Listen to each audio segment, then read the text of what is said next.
My view that largely is that this is really not a trade war, but this is largely a technology war, and I've written that before.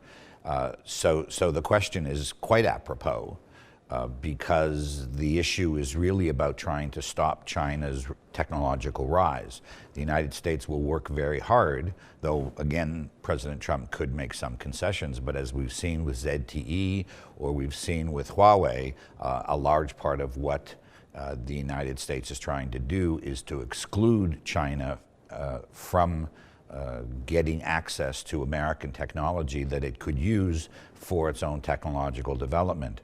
This trade war, this tech war, could also, or has already started to spill over somewhat into Europe as well. So we see the Germans tightening up their control on technological purchasing, or the purchasing of technologically strong German companies, the Chinese trying to do that. And I think to a certain extent China has created its own problem by being so blatant in their Made in China 2025 strategy, which basically says that they want to get technology from the West, from overseas, and then use that technology to close the West out from the manufacturing networks that exist in East Asia for making these projects. And that would allow China to be the dominant player in many of these technological areas.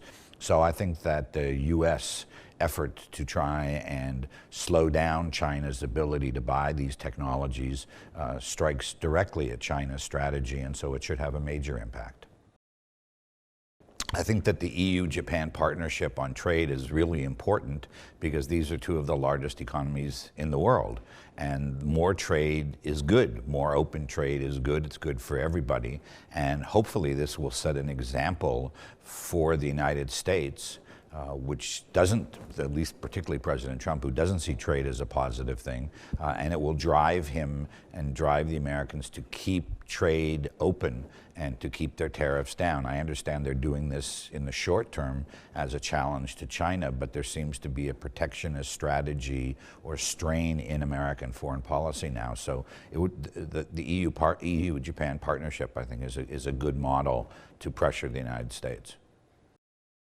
I've always believed that the Sino-US energy competition is not a direct competition, but it's really much more a competition when China goes and buys oil from the pariah states in the world, such as Iran or Sudan. There the United States tries to contain the Chinese. The United States actually was quite happy to see China have good trade relations, energy relations with Saudi Arabia.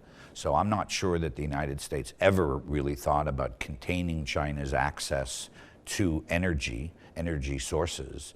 And China has moved beyond, I mean, the competition has moved beyond that. One is that the United States doesn't need to import any oil anymore because of shale gas. So it may be 10 years before this competition reemerges. And second, China has returned to Russia, which was an okay player, but not a major player in the past. And now for several years, Russia has been China's major supplier of oil. And it's slipping a little bit now, but it's been a new source because of the pipeline. So I think the competition has changed dramatically from what it might have been 5, 6 years ago.